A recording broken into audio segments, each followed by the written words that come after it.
Good evening. Welcome to the Board of Education Committee of the Whole meeting of March 23rd, 2015. If you are interested in picking up an agenda, we have an agenda on the counter outside our door here. If you're watching from home and you'd like to find an agenda, if you go to livoniapublicschools.org, hover over the school board tab, you can drop down to agendas and follow along. We're going to have a slight change in the order of our agenda items this evening. After audience communications, which will be our first item, we will move on to item 2D through G, and then we will come back up to 2A, B, and C in order to accommodate some of our staff members who have other obligations representing the district elsewhere this evening. And thank you for doing so. Let me see here. Audience communications. This is a time in our meeting when the board sets aside time to listen to community members. It is not a time when we can have discussion back and forth, as there are times when not all board members may know about the topic or the details of whatever the community member is coming forward with. But it is a time for the board just to listen to your comments. We do have a limit of 3 minutes per audience member, so if you would respect that, I would appreciate it. The first person with a blue slip tonight is Donald DeJerka. Am I pronouncing it? Tujaka. All right. Donald, if you can come up, you can have a seat, and that way you'll be mic'd and the folks at home can hear you also. Now I see the phonetic spelling. Sorry about that.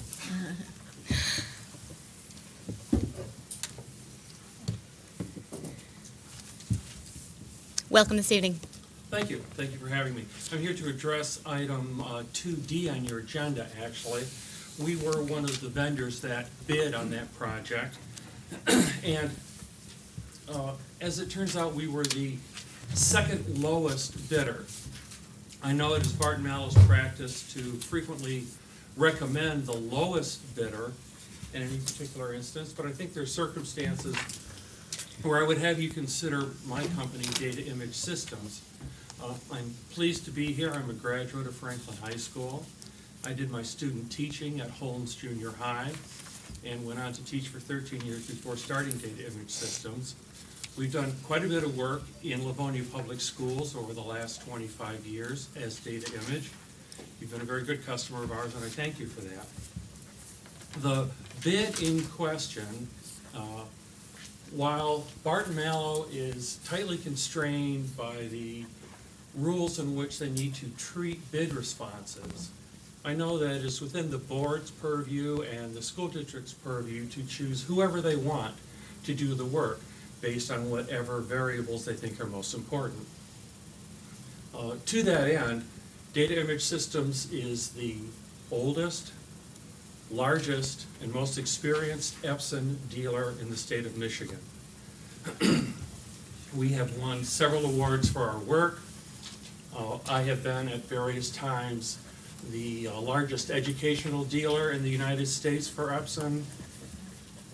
I've also been the 10th largest overall dealer.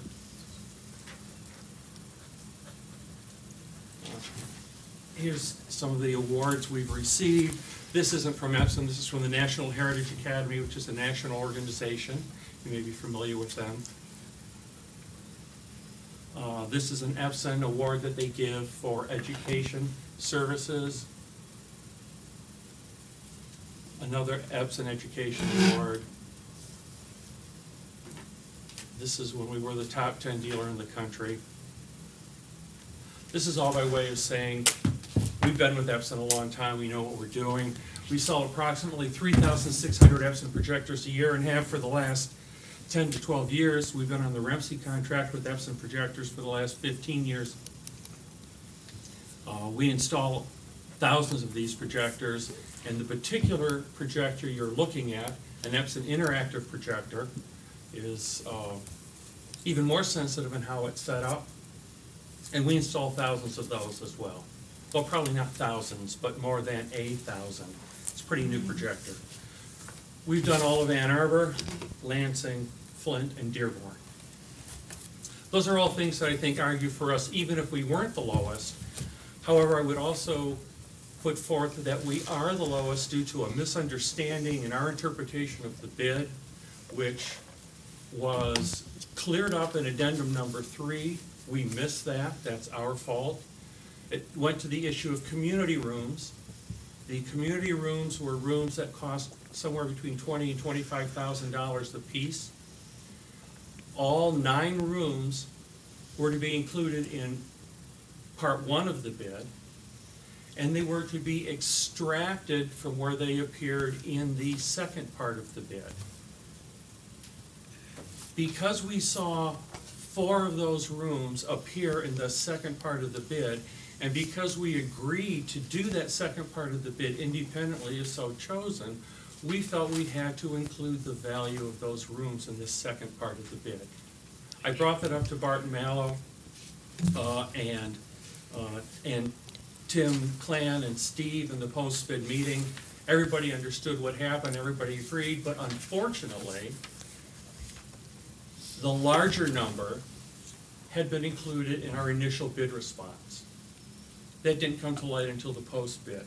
Excuse me, Mr. Jacob. Yes. We're at the 3-minute point. I'm sorry. That's okay. Could you wrap up your comments? Yes. So basically, I have here a chart, a spreadsheet that I'd like to give you that lays out those differences. I know that Barton Mallow can't change our initial bid response.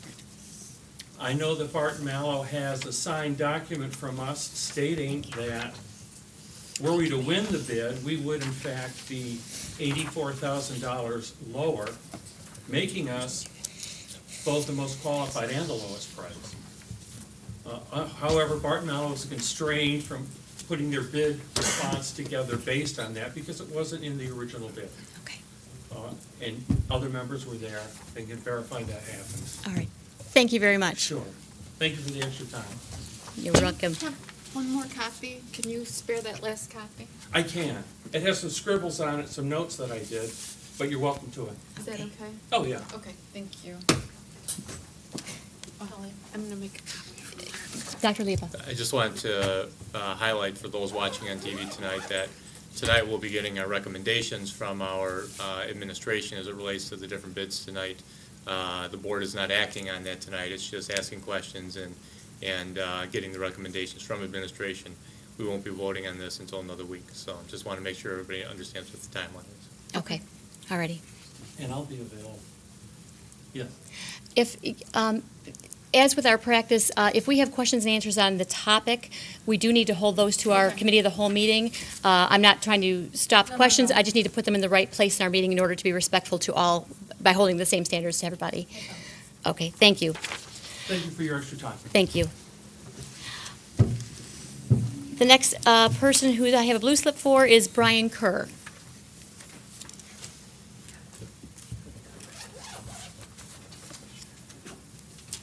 Hello. Good evening. Good evening. My name is Brian Kerr. I'm an estimator project manager at Brazen and Greer Masonry in Livonia, Michigan. We were the second place bidder for the masonry package at the Livonia Franklin Performing Arts Edition. There was $57,000 between us and the low bidder. I've worked at Brazen and Greer for over 18 years. The company's been based in Livonia for over 12 years. I'm a Livonia resident, proud to live in the city. When we first moved into the city 16 years ago, the main draw was the excellent school district and the family community. We knew this is where we wanted to be. My wife and Jennifer, me and my wife, Jennifer, were active members in the PTA, Randolph, Johnson, and Frost. I'm sure some of you guys know her. Unfortunately, her presence isn't quite as it used to be since she had to go back to work. She misses it. We're pretty excited about this opportunity and finally seeing something good happen in Livonia again. It's been a long time coming. And we'd really like to take part in this project.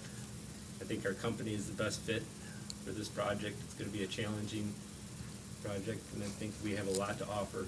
Our company has a lot of experience in building large buildings. We built the rec center. We did do the field house at Livonia Franklin 13 years ago by now. And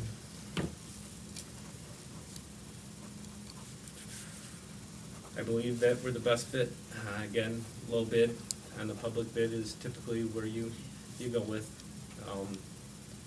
Construction manager, we have a really good reputation with those. that outfit also, and I believe they're committed. They feel that they're obligated to go with the low bid. But I believe that we are the company to go with. Okay. Thank you very much. Broken speech here. That's okay. Thank you so much for sharing your thoughts this evening. And, Mr. Kerr, we have your telephone number on an email, correct? Correct. Right, and I've got a blue Give slip. us I have a blue slip right here Okay. for contact you. information. Thank you. That is all the blue slips that I have this evening. We do have one of our board members who is absent this evening. Mark Johnson is tending to a family emergency, so he will not be with us. He will, however, be reviewing the meeting throughout the week, so he will be up to speed prior to a vote on any items that we discuss tonight.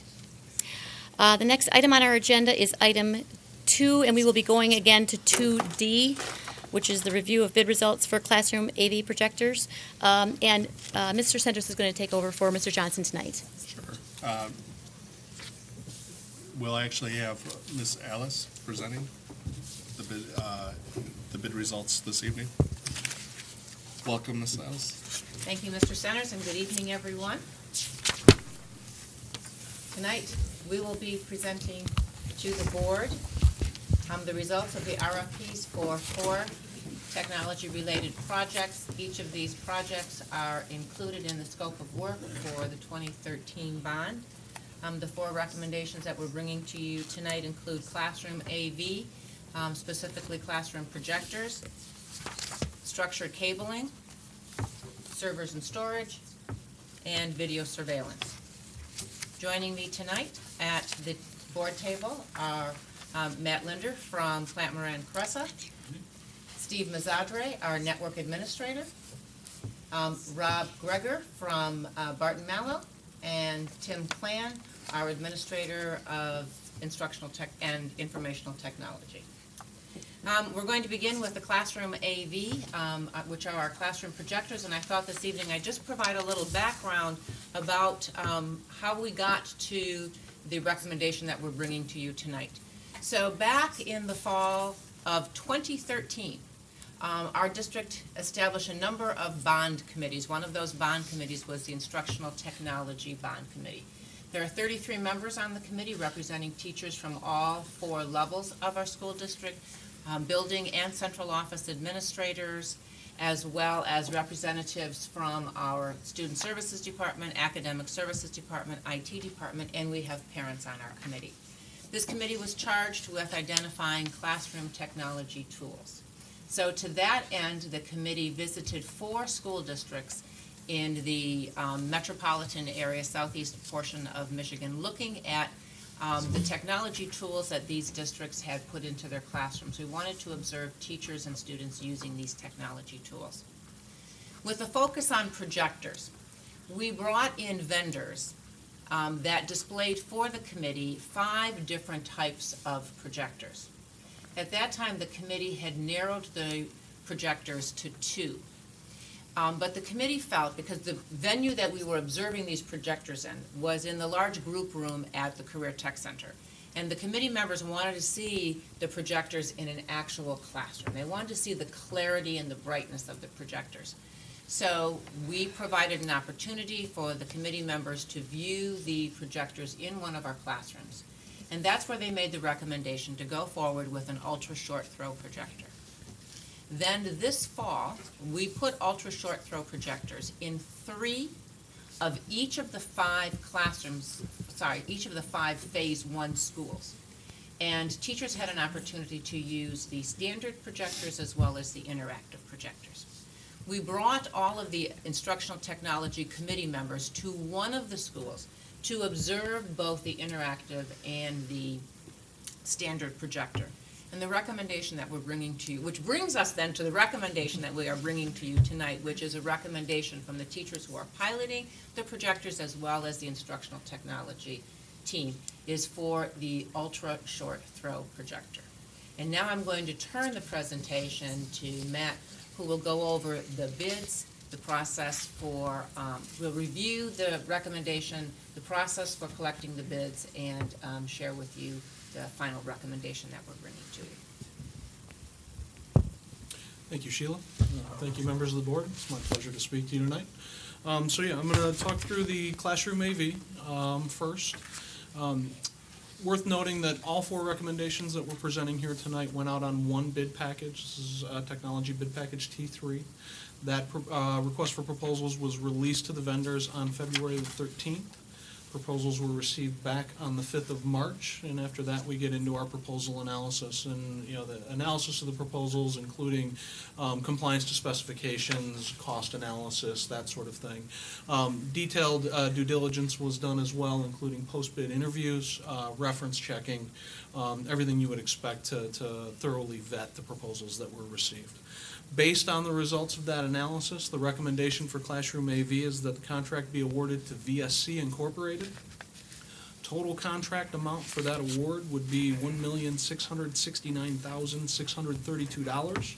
We are asking for a 10% contingency to be set aside in the amount of $166,963. That would bring the total award to $1,836,595. That does represent a award for the lowest qualified bidder on this project. In total, we had 6 proposals for this.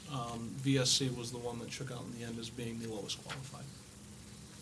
Happy to answer any questions related to that, if there are. Are you going to go into this, I'm sorry. Mr. Sanders is I'm running it sorry, from here. Are you going to go into this breakdown here on these columns? The bid tabulations, Yes. I'd be happy to. Okay, please. Can you explain what the differences are between alternate 1, 2, 3, and 5? Absolutely, Please. absolutely. So the alternates on the proposals, we really had 2 different types of projectors that were under consideration in the RFP. Both being ultra short throw, as Sheila had indicated. The difference mainly is due to the way the interactivity on the projectors is handled.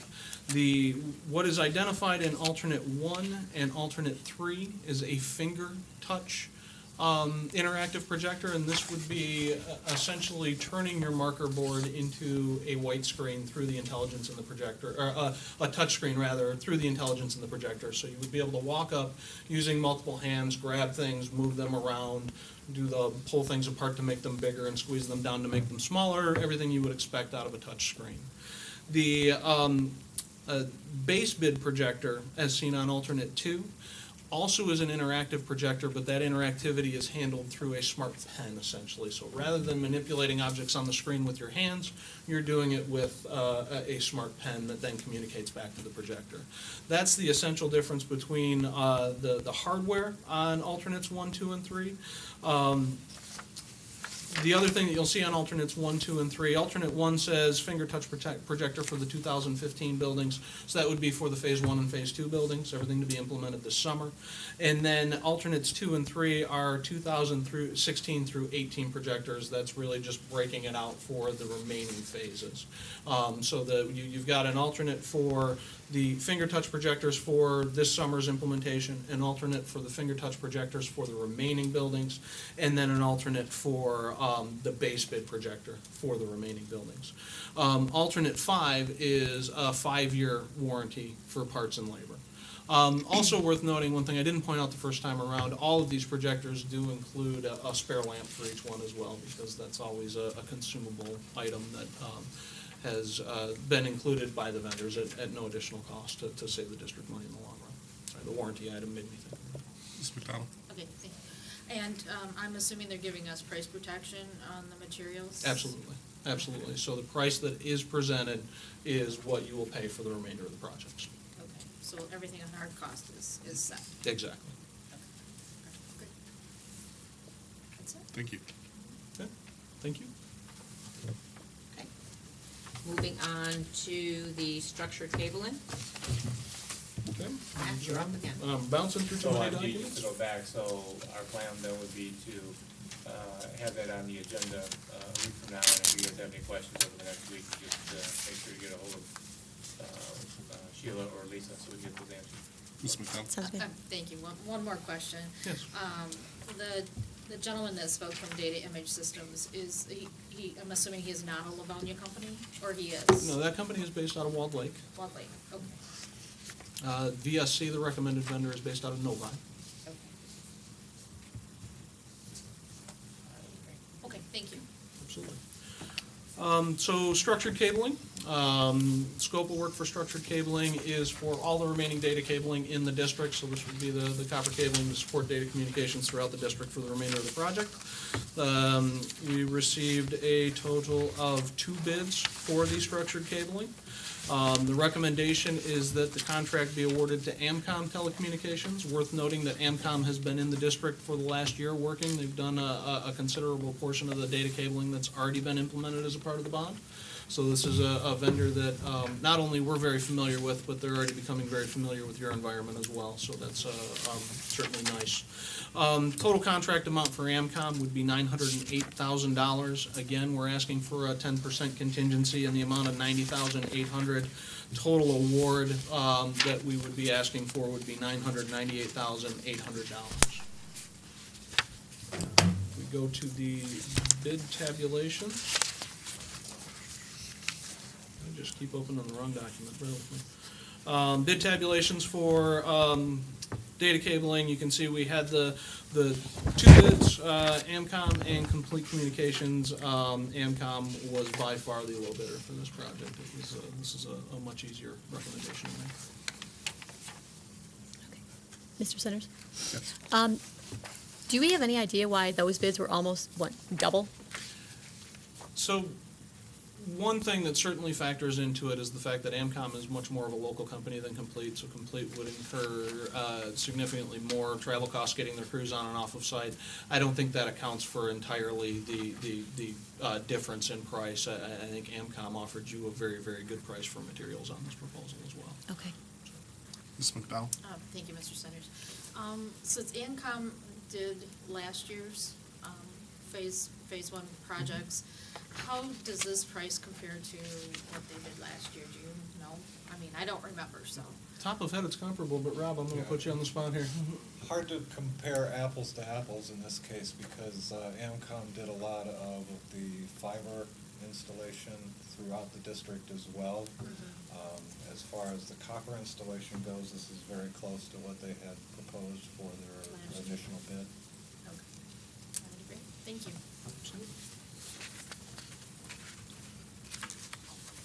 Servers and storage? Servers and storage. So this item also would go on our This- agenda for yes, next week? Yep, all Yep. 4 of these items we would Okay. ask to go on the agenda for next week Right. for award.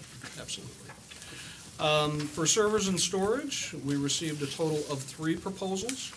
The recommendation is that the contract be awarded to Sentinel Technologies. Going to talk through the contract numbers on this one a little bit more because it might be a little confusing in the way that it's presented on the memo. The initial contract is for services only. That would be in the amount of $47,322. Excuse me. The scope of those services is to conduct an initial discovery, planning and design, and then the installation and configuration of the hardware that will eventually be purchased on this contract is included in that number as well. The reason why we don't have hardware in that number right now is because we need to get through the video surveillance implementation. The amount of, essentially the amount of video that will be stored long-term from the video surveillance solution will greatly impact the configuration of the servers and data storage solution. So what we're asking, the way we structured the bid, was this is the scope of services that we need, and we would also like to know what your best discount is for the hardware that we're going to end up buying. So we're asking that the contract initially be awarded for the services, and then eventually we would like to purchase the hardware from Sentinel as well. That's the $900,000 that you see in the memo. That's the budgeted amount for this hardware, and it would be purchased at competitively bid discount off of educational list per Sentinel's bid. Be purchased from Sentinel at their competitively bid price. We just don't know the exact configuration of that hardware yet until we get a little further down the road with video surveillance and we get through some of this design work. So we thought for simplicity's sake, since what we're seeing is going to, looks like it's going to be under budget, obviously we know the 900 is just an allocation, and we know we've got a very good discount on that competitively bid pricing from Sentinel. We're asking that we get an initial contract for that $47,000. We're asking for 10% contingency on that initial contract of $47,000, plus the 10% contingency that we would normally ask for on the hardware purchase. So we're asking for a total award of $1,042,054, hardware to be purchased at a later date at that competitively bid discount pricing. So how would we bring that forward for the board to approve? What would that read? So essentially, Or approve the service contract for X number of dollars? yes. And it approves what? What else are they approving? Essentially, the budget allocation that's already been approved for $900,000. As to whether or not we would need to come back to the board for those actual hardware purchases, I'm thinking that's something we would likely need to do. So why don't we just approve the $47,000 now? Yeah, are you saying you want to lock those prices in though? Yes. Is that the issue? Yes, So we'll have to come up with some wording for the board, and we'll get that to you before next week. absolutely. That outlines what we're locking into without, and maybe some language saying with the total final allocation to be brought back to the board once finalized. Yeah, once we That get the sound okay? design done and, Yeah. exactly. Ms. McDowell? Thank you. So I can understand, so all of us can understand. So that $900,000 is based on pricing off of a national bid list, or? So that $900,000 is the amount in the bond budget for servers and storage. So we The, don't know how much storage we're gonna need yet, is what But they're no, saying. I understand that. So- I'm just, So they're just setting aside the budget amount. the purchase Well, you price don't wanna that, approve that yet. yeah, the purchase price that we would end up using would be that competitively bid discount off of educational list that was provided in Sentinel's pricing. So we're saying we want to get into a contract with Sentinel that provides us with our initial services, and we would intend to purchase the hardware from them at a later date per the board's approval at their competitively bid pricing. So we would highlight the price, we would just highlight how much yet, and that would come back to the board. well, how does? But we would make the commitment that if we're gonna use Sentinel to do the service, obviously, we're gonna end up getting the hardware from them. Absolutely. So, what you're saying is the price that we're getting based on, It's a we just don't know how discount much yet, but based on the per unit pricing, it was the best deal out of the three. Exactly. The Price. other two companies also provided pricing for Yes, the they did. hardwares? Yes, they did. Okay, all right, then, well, that It makes more was a sense. percentage of a discount on the hardware, it wasn't the hardware. But we don't know the specifically. hardware cost, so Correct. what if they're at $200 and the other guys are at $100 and we're giving a discount off of $200 instead of $100? What guarantee can they give us that we're getting the best price for the equipment that we're ordering? So not knowing exactly what hardware we're gonna get into, a percentage off of a list pricing is the best way that we have to compare that. All of these vendors are going to base their hardware costs off of some points from educational list pricing.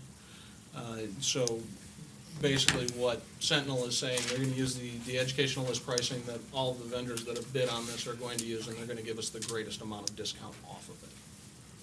So that baseline of The list price is education. gonna be the same, no matter. All right, so the list price isn't gonna vary from one vendor to the Exactly. next, it's just the amount of discount off of that? Exactly. Okay, well, that makes more sense, Yes. thank you.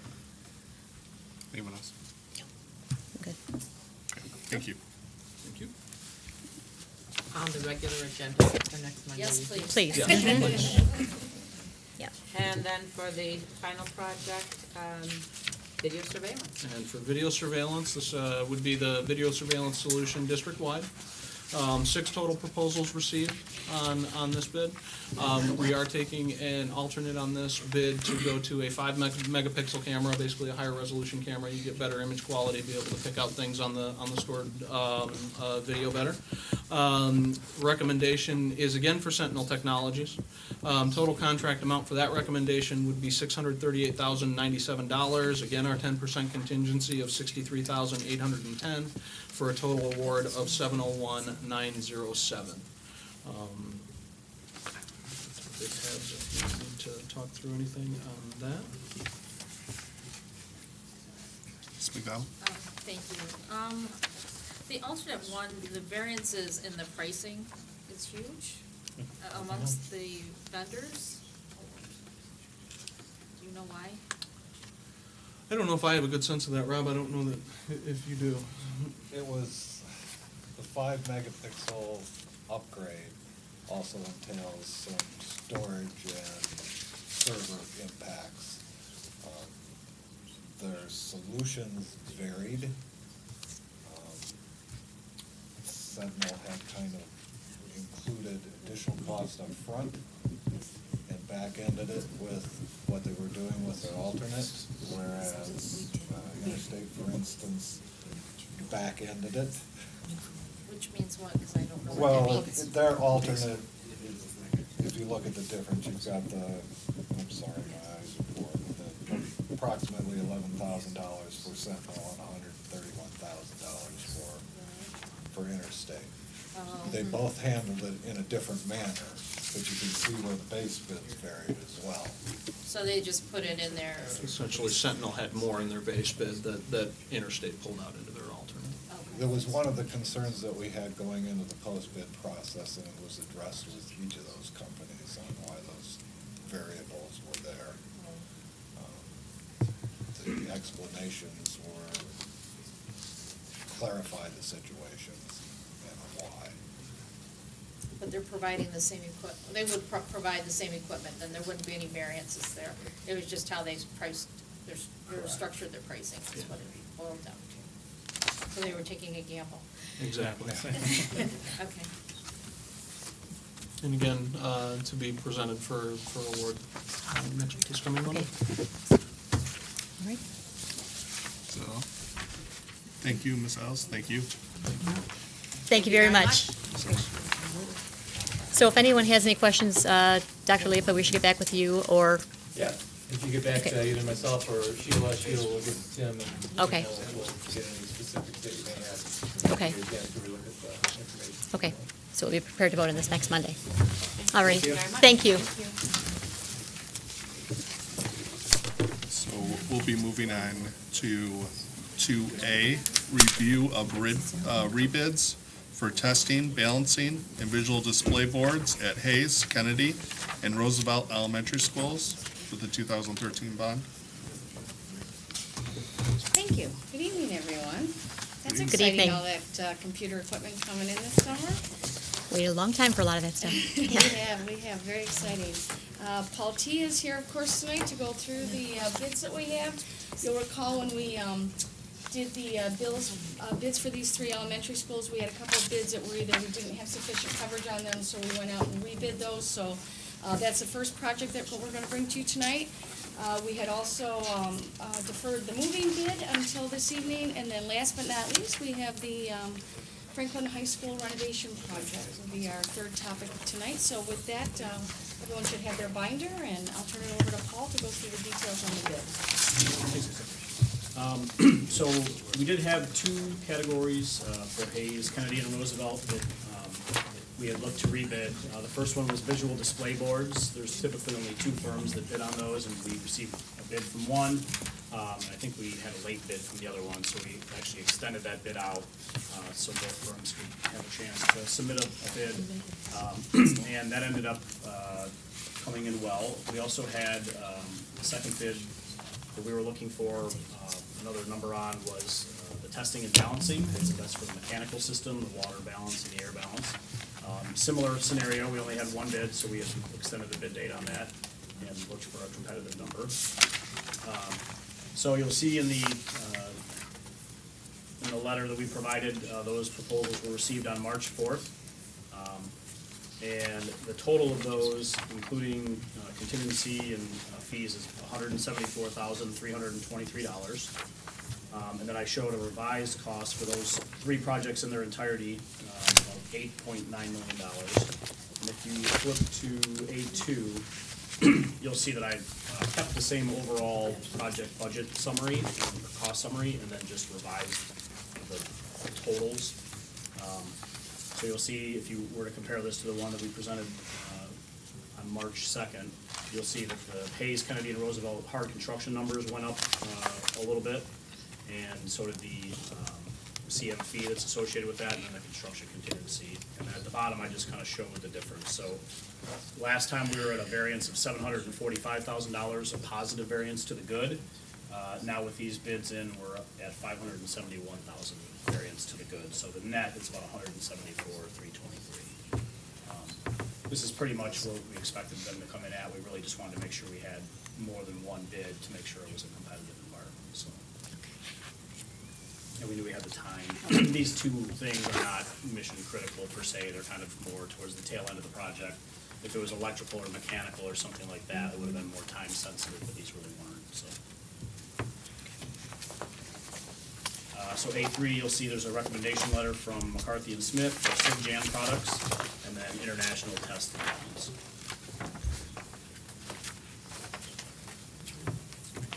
So we need to bring the approval of these two. Yep, and then there's Contracts. Okay. As I mentioned, some slight adjustment in the fee calculation for McCarthy and Smith. I'm sorry, what? In the fee calculation, so if we add dollars to their contract, they're due a certain percentage of fee associated with that total hard construction cost. They did not change their staffing because it doesn't have any impact. They didn't change their general conditions or anything like that, but they are due, I think it's 1.8% in their case, fee on the total construction amount, so. And that's it. There's also a summary of the bids, which you've seen before, and then there's a bid tab for those two categories. You'll see we got two bids on each. So if the total changed by $174,000, their fee would be about $3,500 extra. Yeah, it's a couple $1,000, not much. Okay. And we need both of these then on the agenda for next Monday also.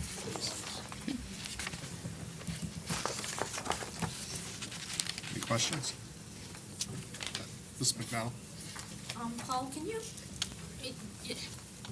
just because we don't have this information prior to this meeting, so we cannot go through this, and we need to kind of allow time to make sure that we do. I mean, we've discussed this before, it's a lot of money, and we owe this community that much, since they're giving us the money to do these projects. So could you maybe at least go through the bid tabulations and explain the differences between,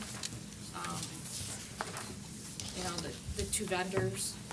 I mean, there's $10,000 variance. I know it's not a big project on the visual display boards, but. Yeah, so SIGJAN and Claridge are really the two vendors that typically supply visual display boards in the area.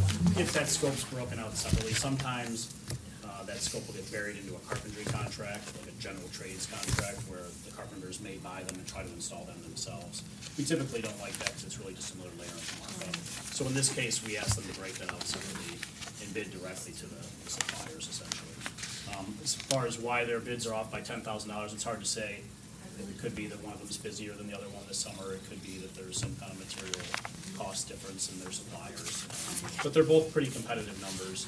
If you went back and looked at the estimates for this, I think we're pretty far under the estimated costs. So I'm pretty comfortable with where these came in at.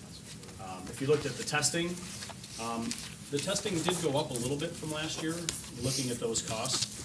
I think we had a few little hiccups with the balancing last year with the hydronic systems, so that means the boilers and the pumps in the buildings. In some instances, we really didn't go back and look at the overall flow rates, because when you go in and put new unit ventilators everywhere with new valves and new controls, it does change the flow rate through the building. So we had a few little hiccups last year, and I think both these firms were aware of that, and I think they did increase their price a little bit on us, to be honest, because of that issue and because of the commissioning. Whenever you have a third-party commissioning agent, they do make you go through some steps that you may otherwise round the corners on. So they didn't go up a lot, but they did go up a little bit from last year. But they're both pretty competitive, and they're the two firms that I would recommend if I was going out looking for pricing, so. Okay, thank you. Yep. Mrs. Bergen? Yep. I think it is important to note that having information as soon as possible is fabulous, but we're under a huge time crunch to get the amount of work done that we're getting done in a timely fashion. It is very important that we take time to look at it, but I want the community to know that we always have at least 1, if not 2 weeks to review this material, to come forward with any questions in between or at our next meeting. So we are absolutely not going to vote on any of this material without having at least a week, if not longer, to take a look at that. That being said, as much time as we can get is always a great thing. But I just want to make sure the community knows that we're not voting on this without looking at it carefully. We definitely always strive for that, and if anybody does have any questions, after this evening, I'm more than happy to answer those. Okay. Anything else? Okay. That takes us to B, which is the move management bids for actually all 6 buildings for this year. As Lisa mentioned, this was originally going to be on the agenda a couple of weeks ago, but we decided to defer it. We had a little bit of an abnormality with one of the bids that was submitted. They did not complete a couple of the affidavits, the familiar disclosure statement and the Iran disclosure statement. We wanted to check with legal counsel just to make sure that we were clear on whether we should accept those or not. And we decided not to accept that bid to be consistent with what we've been doing on all the other projects. But we did want to just make sure that had a chance to breathe for a minute. And again, this is not a time-sensitive issue, or at least it wasn't a couple weeks ago. It's getting there. It's getting there. Yeah. So, Buildings are getting ready. yes, they are. So February 6th, bids went out, and they were publicly advertised. On February 24th, we received 3 bid proposals. To be honest, we were hoping for more than that. We only had 4 firms that would show up to the mandatory walkthrough for whatever reason. Again, things change a little bit from week to week with those guys. So we are actually recommending Premier relocations this year. Last year, we had 2 different moving companies, Oregon and Oneida. This year, Premier was low on all 6 of the buildings with the one bid that we decided not to accept. So I did have a little bit of a concern with awarding that many projects to one firm. Luckily, the lead project manager at Premier, I've worked with quite a bit in the past. I think Off has as well, as have the other 2 construction management firms. They'd be would speak very highly of them. I've been promised that we'll have all the attention we need. We'll have a separate site manager for each building to make sure that everything gets done timely. And we've been through all the ins and outs with them. They did walk all the buildings. They've been through everything, so they're very clear on what the scope is. Again, these prices actually this year did come in a little bit higher than they did last year for whatever reason, whether it's timing or whether it's scope or whether it's just some of the nuances from year to year of the market. But they're still, I think, pretty reasonable. It's not a huge percentage of the overall cost, so I think we can deal with that. B2 kind of shows you where they came in last year. I believe on the moving, we were a little bit closer to budget. This year, we're showing a variance of about $102,000 over budget. But that's something that we're prepared to deal with. So you can see the overall budget was about $165,000 plus 33 in contingency, so we had about a $200,000 budget, and the total bids are about $300,000. So the contract to Premier will be $250,116. Then B4, you'll see there's a bid tabulation that shows the 3 bids from Premier, Palmer, and Corrigan. So even though we didn't accept the bid from Corrigan, they would have been low on the elementary piece, which cost us, I guess, about $10,000 by not accepting their bid. But in the big scheme of things, I think it's the right thing to do, to be consistent with the accounting procedures we set up and the bidding procedures.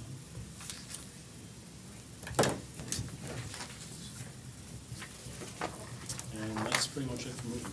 And The that's most exciting category. agenda, we're voting April 30th again. March 30th. Yes. Please. Right idea, though. Yeah. They'll have a heart attack. Paul, I noticed that Riley and Emerson were the ones that really kind of blew the budget. Yeah. You know, particular reason? I don't. Those are significantly higher than what we paid for Frost and Cooper last year. Yeah. To be honest, the vendor that did Frost and Cooper was pretty low compared to the other, I would say the median or the other bidders. And I don't think they did very well on that project. In fact, I know they didn't, because they came back looking for extras about 7 times, and they still haven't completely went away. So, so I think this bid is probably a little bit more responsible bid than what we got last year, to be honest. Okay. Thank you. Okay. Anyone else? All right, moving along. So that takes us to what everyone's been waiting for, the Franklin bids. Oh, sure.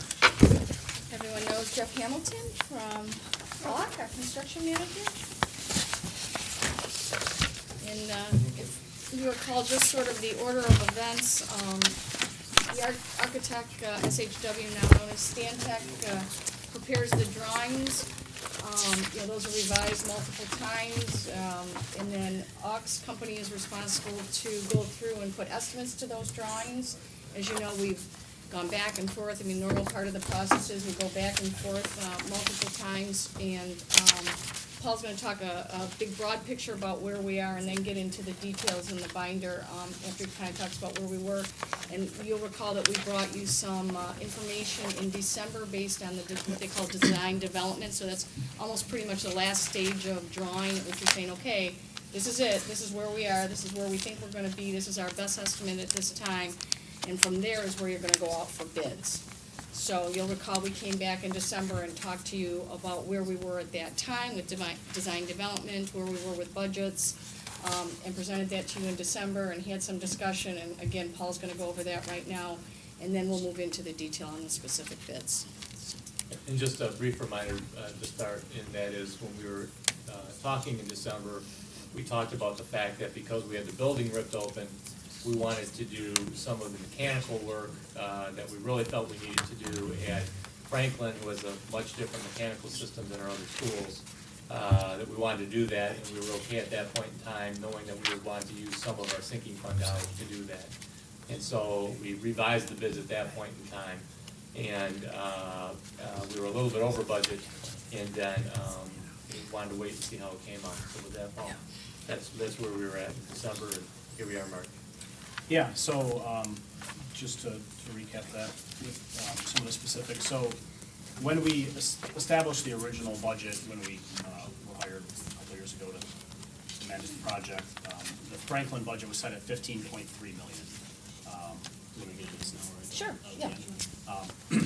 And we knew that budget was gonna be a little bit of a challenge, to Dr. Leva's point. There were a lot of things in the building that weren't necessarily in the scope, but that we knew needed to be done, and we had hoped to be able to gain some efficiencies in bidding everything out at once with some economy of scale there. So that $15.3 million budget, when we started going through the design process, had some pressure to move upwards. And when we brought the DD package together and then had Ox sit down and do an estimate along with Stantec, what we found is that we were a little bit over budget. That estimate came in at $19.5 million. And what we were hoping at that point, and what we had talked to the board about, I think we were actually out at Franklin that night, was augmenting the budget by $3 million in order to close that gap a little bit. And about 2.5 of that we talked about was for some mechanical work, changing over the system from a dual duct system to be a hydronic, water heat source through the building out to the unit ventilators in each classroom. And then also the site work. There was obviously been some long-standing traffic flow issues out there, and we wanted to address those, why we had the site torn apart for the new auditorium addition and the other work going on out there. So we had talked about. We were gonna do the front and then separately do the side. We were pretty excited about having that separate, two different separate entrances to address some of the traffic issues that we've had there. So at that time, we talked about a $3 million increase to the budget, $2.5 million from the sinking fund for the mechanical and site work issues that had been longstanding, and then $0.5 million from the bond contingency. And at that time, that didn't close the entire gap, but we were optimistic that maybe we could skinny the scope down a little bit, maybe do some additional value engineering, maybe the market would still react favorably like it had the year before, we'd be able to beat that estimate number. Unfortunately, the market has turned a little bit on us. There is a lot of stuff going on out there. I'm sure you're all aware, between DMC and the arena downtown, Oxford doing another expansion program, a lot of school bonds that passed over the last year, and we haven't been as fortunate this year as we were in the past. But that is one of the reasons why we were so adamant about taking some of the savings from last year and earlier this year and kind of shooing those away for a rainy day, so to speak. To date, we've been, including the things we brought to you in February and March, we've probably been about $5.5 million to the good. We've basically put that all back into owner contingency. Some of those dollars have been moved around to augment the abatement budget, augment the security budget, some other things, but for the most part, we've been adding more money to owner contingency than we've been taking out of it. So this is essentially not a rainy day, but it's a time where we can go back into that bucket of money and then use it to augment the budget again, to do the things that we need done. So I think you've heard me say before that not all change orders are bad, not all budget increases are bad either. this is really a chance to get some things done that have needed to be done at Franklin for a long time, so. So from a big picture standpoint, as we talked about this last week and I put in your update, you know, we've got really essentially two choices. One is we can look at our contingency dollars, our sinking fund dollars, and when we have the building open, get this work done now. Or we can go back to the drawing board and tell these guys, you know what, get the architects back in, we don't want to spend that much money. Now, our recommendation is that we'd rather get the work done while the building's open and continue to stay on our game plan in regards to what we want to get done in the building. And we're very comfortable in bringing that recommendation for you for the reasons that Paul outlined. If we're looking at the Franklin project, which is probably the most complex out of our three high schools, and the three high schools is really what it's all about at the end of the day, in regards to how much the overall project's gonna cost and how much it's gonna run us. And so when we talked about that, we didn't just talk about Franklin. We said, well, what about Stevenson? Because what if Stevenson has similar problems? In fact, we know in the front of the building, we want to change Stevenson. We want to change that traffic flow at Stevenson. That's a big issue for us. So when we looked at it, we said, okay, well, we know we've got a fund balance in the sinking fund right now of over $9 million. That's a fund balance, not the fact that we're drawing another $4.5 million every year on it. We actually have a fund balance over $9 million. Plus, as Paul mentioned, we're well over $3 million in owner contingency in the bond issue. Plus, we have about $2.5 million at the beginning of the bond project of areas where we felt that there are no dollars allocated for that. In addition to that, we've identified and set aside $3.5 million for the closing costs when we close the Series 2 bonds. The Series 1 bonds cost us $1 million in closing fees. We've budgeted for $3.5 million. Now, we haven't closed yet, and if the market goes crazy, we may need a chunk of that money. But if you add those three pieces up as we sit here today, we're pretty close to $8 million in owner contingency on top of the sinking fund dollars. And so when we're coming and looking at maybe $2.5 million out of the sinking fund and a couple of $1 million out of the owner contingency, and if we're looking at then, okay, well, what if Stevenson's bad too? And we don't think Stevenson will be as bad, but it could be bad. Okay, so I say it could be bad. It could be over budget. We don't have the mechanical issues at Stevenson, and we've already done a portion of the building, but we know we've got the frontage that we're going to have to deal with. So we could literally sit here today and say, let's set aside $2 million of the sinking fund just in case. We still have $4 to $5 million in our sinking fund equity on top of the money coming in every year, which I think puts us in very solid grounds to say, okay, well, we know we got Franklin done because the bids are in now. We're pretty confident we can get Stevenson done, okay? And those are the major changes when you think about where those auditoriums are and what has to be reconfigured in the front of the building. That's not the case at Churchill because that's all internal inside the building when we renovate the auditorium there. So the bottom line in our thought process, when these guys are saying, okay, well, do we need to go back to the drawing board or not? Our feeling is, no, it doesn't make any sense. Let's continue to go because we've got enough dollars set aside to be more than safe. Because at the end of the day, the bottom line is we have to get all these projects done that we promised the community. And so the question is, can we do that? And as we sit here today, we're very comfortable that we can do that. Now, if you guys aren't comfortable with that, then we need to hear that because then we need to think about going back to the drawing board. That's sort of question number one.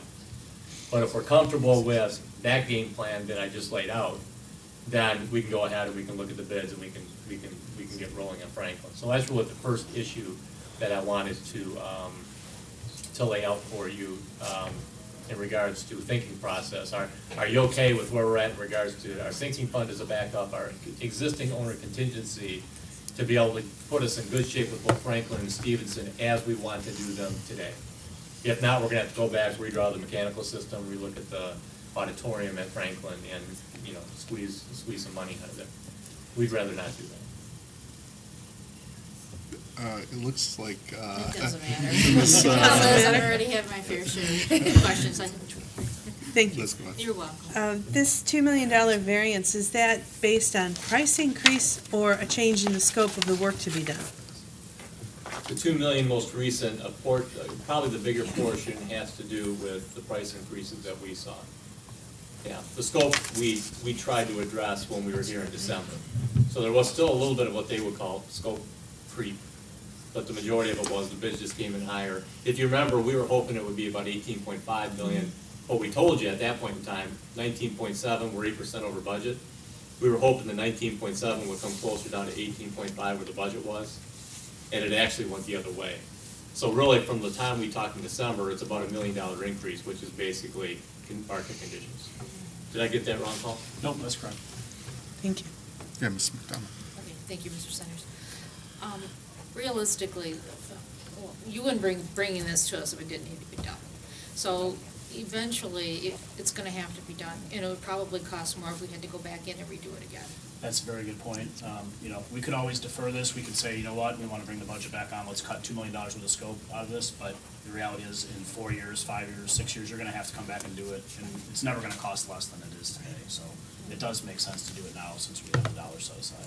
Do you want to talk about how that the mechanical makes all of the schools the same in terms of how we're delivering our heating systems and air handling systems to all the schools? Yeah, basically what you have is Franklin's the, kind of the lone wolf of the district. It's the only heat or steam generated building. And with this changeover, we would still keep the steam boilers because they're in fairly good shape. They actually function well. And then some of the building would still remain on steam in the back that you could attack at a later date.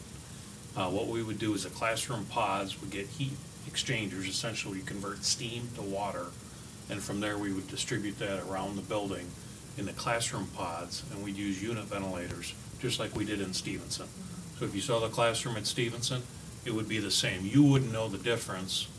It'd be down in the tunnels is where the heat exchangers would reside, and it would change over from steam to water down there. So it's actually a substantial upgrade from what the original bond was headed for. And Jeff, if we didn't do that, what would the classroom look like? Would we have to maintain the existing registers? Yes, you would have to do that, and it would, there'd be no distribution of air properly, like heat. It was one of the first things that the entire design team said, this doesn't make sense to leave this. If Yeah, we're going to I convert agree. all the buildings in the district over to vertical unit ventilators with hot water heat, why in the world would we leave one building as a red herring out there? So. I agree, 100%. Yeah, go, Ms. Bonnefield. I'm good with moving forward on this. I don't think that we need to shortchange ourselves. Two, you made the point that it's going to cost us more to do it later. And I think a third point is, if we're bringing every school up to meet the same, so that we know how to fix them, we know where to get the equipment from. I think that's also going to, in the long run, hopefully save us some money over leaving it with the old steam system, because then every building will be the same. We'll be able to monitor them the same. We'll be able to repair them all the same. And I think That's another great point. I think in the long run, there's going to be some cost savings in there too, rather than remaining with one odd building. I mean, Well, if you think about the pre-purchasing we did of the unit ventilators, of the temperature controls, we can take advantage of that pricing now. 4 or 5 years, we wouldn't be able to. Yeah. The one thing I do want to mention is you're still going to have steam boilers. So you still will have parts of the back of the building. Now, Right. they're the Field house. yeah, those areas, and I wouldn't worry about that. The nice thing with this setup, it's set so that you can convert to all hot water boilers at a later date and not impact this wing at all. Good. It's just a I'd have to simple tear the change. building up.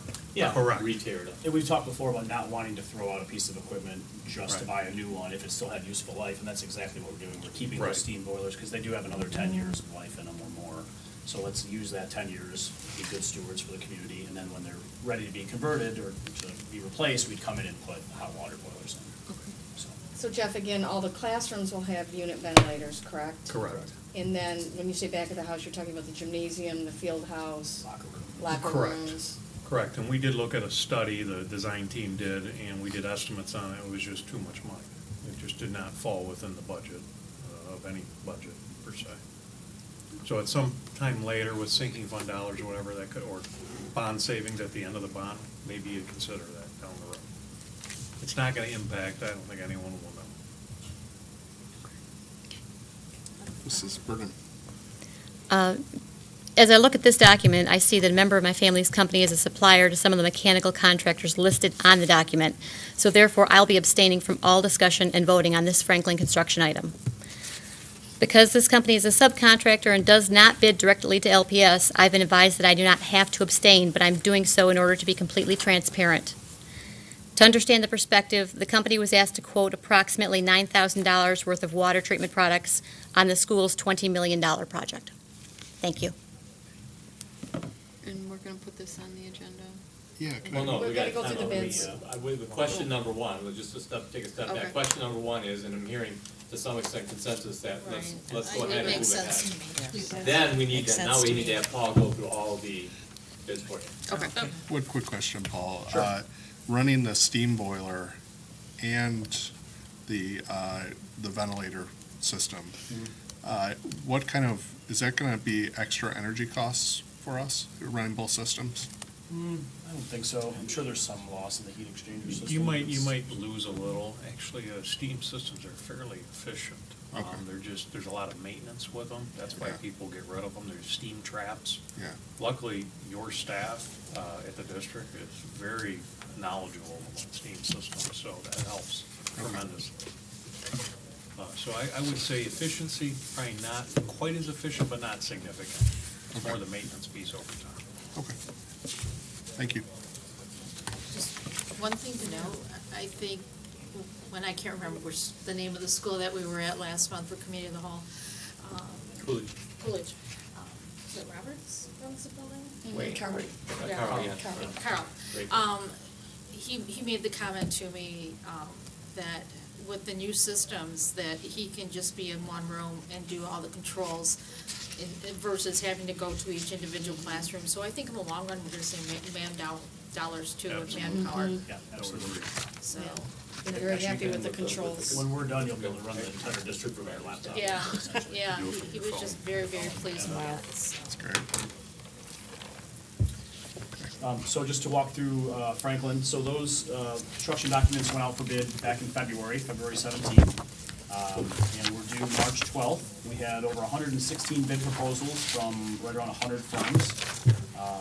The total bids that we're recommending tonight, hard construction plus CMPs and costs plus contingency dollars is $20,452,000. And that would be detailed in an amendment to AUX contract and then an AIA document out to all the prime contractors. C2 kind of walks through the budget. We talked a little bit about this already, but you'll see the current budget for Franklin, just for hard construction, was about 16 million. The bids came in at 18, which is a variance of just under $2 million. Then if you look at the CM fees and costs, you'll see those were pretty much right on target. Construction contingency was within a couple $100,000. And you'll see down at the bottom with a couple asterisks there that the current budget is 18.3 million. Again, it was 15.3, we added 3 million to it back in December. That gets us to 18.3, and then the total project costs right now are 20,452,000, which is a variance of about $2.1 million. There is a couple.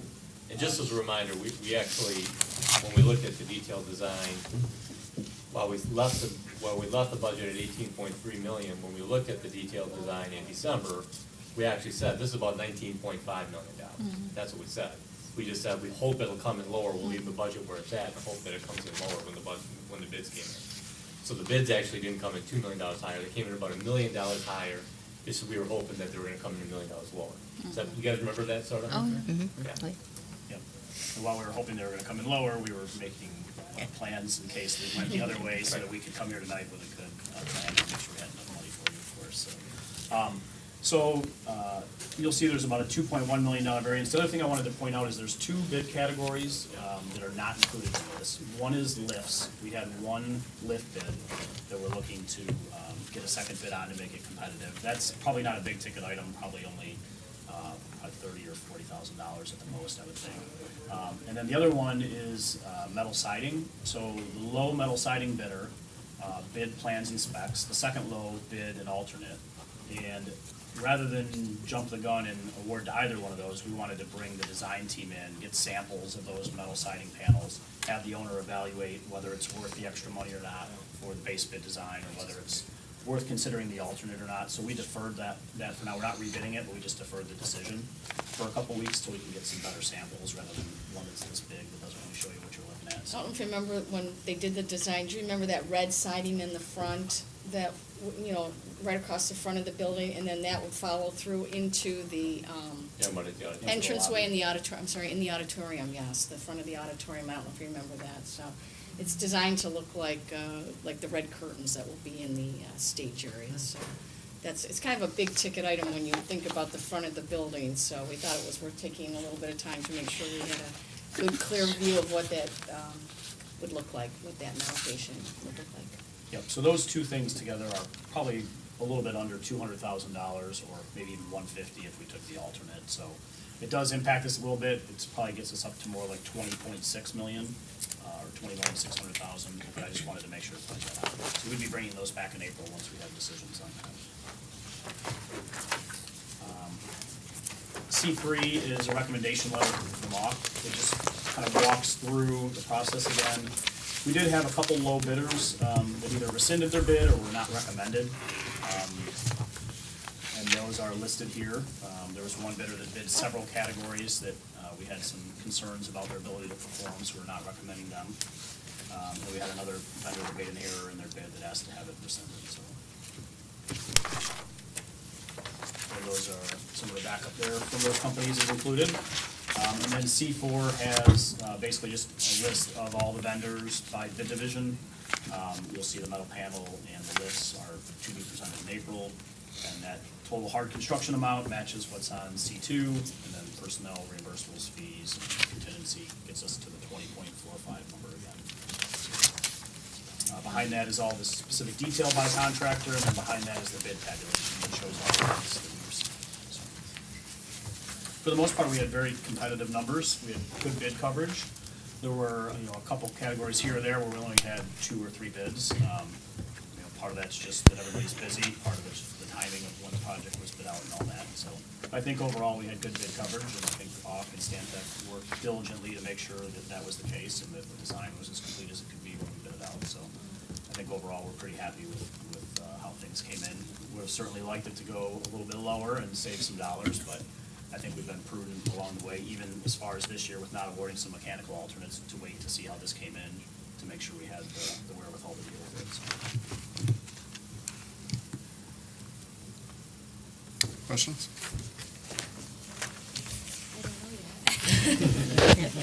All right, I'll ask one to keep you busy. Sure. On the, can you talk about the Masonary contract? Rossetti Pierce got the contract. They were the low bidder. The second low bidder is a Livonia company, though. So there would be some advantages to going with a Livonia company. Could you talk about the decision there? Sure, you want to do that? Yeah, I'll lead off real quick, I guess. We actually had great coverage on the masonry.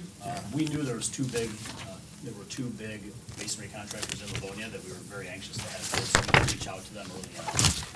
But we did have 5 firms bid. They're all big, capable firms. It really just kind of fell how it fell. It is a public project. It is, lowest responsible bidder. So that's what we're bringing to you tonight. But I don't know, Jeff, do you have any insights from the process? No, we do a pretty thorough post-bid evaluation, going through all the scope, and then we can also check financial ability, staffing ability, safety, where their safety records are, things like that. And when we go through that process, it shakes out. As you can see, there's a couple bidders that we aren't recommending because they didn't pass the sniff test, I guess you want to call it. Yeah. And in this case, our responsibility under the state guidelines are to recommend the lowest responsive bidder. Yeah. We have no issues with the second bidder. Matter of fact, had great success with that firm. So it's really your choice. I'm just doing our job to recommend the low responsive bidder. Sure. Same would be the case for the lowest bidder, though, correct? Rossetti? Yes. Worked with them many times? Correct. I know I have. Yes, yeah, we have. So there's no reason not to award to Rossetti, Yeah. essentially. So I can't tell you, give you a reason to not award to them. But that's your choice. You can do what you want. That's the challenge that we have. It's, because we'd love to go with the local bidder. That would be our preference. But the bottom line is $60,000 is $60,000 in this type of project. And, we're going to have to, potentially deal with the low bidder if we don't do that for any reason other than we want to go with a local bidder. Sure. We've got to deal with that also, but, you know, it's a hard decision. Yeah, absolutely. Thank you. Ms. McDowell? On that topic, the board, from the very beginning, set a standard is reference to local preference, and based on those parameters, this does not fall within our ability to accept the local bidder based on the contingency, or the price The language we differential. wrote on it. Right, because I can't remember what the percentage was, but it was a set formula. We didn't use a percentage, we actually said if they're equivalent. Right. If we said if they're equivalent, then we would go All things with the being local equal. Yeah. company. Yeah. And, you know, here we're looking at about a 2.6% variance, which is a small percentage, but it's, you know, on a project this size, it ends up being, you know, some money. So that is our challenge, you're right. Yeah, we actually changed our board policy to give us more flexibility with that. But again, that would be our challenge. We have tried to take some extra steps to make sure the local community was aware of all these projects too. I mean, I know it's a public project, everybody knows there was a bond passed, but, you know, last year and then again this year, we really reached out to the local vendors to make sure they were aware of everything, so. And we got a great bid. I mean, we got a great bid from a local contractor, so it makes it really, really hard. Thank you. Other questions?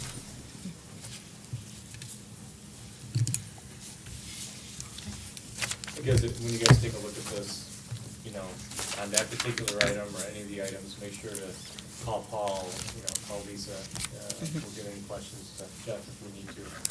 But we'll be prepared to answer any questions that we have, so you're ready for next Monday. The other thing I would mention is we are still working, even though the bids are coming in, we're still working to try to bring that budget down as much as we can. So Hawk's done a great job with Stan Tech during the post-bid interview process, asking questions of the contractors, is there a way we could do something a little bit different, save some money here, save some money there? We've already identified at least, you know, a six-figure number that we're hoping we'll be able to come back out of those costs, you know, via a bulletin or a CCD or something like that. So we're gonna keep looking until we can't find any more, so. So rest assured, we'll try to get that budget down as much as we can. Thank you. That concludes building and site. Okay, so now this is going on the Right. March agenda, correct? March 30th, Okay. yes. Please. And Paul, Mark is not here. Do you have a binder, an extra Have you binder? one there or no? You left one with me. Oh, you right. have it? Okay.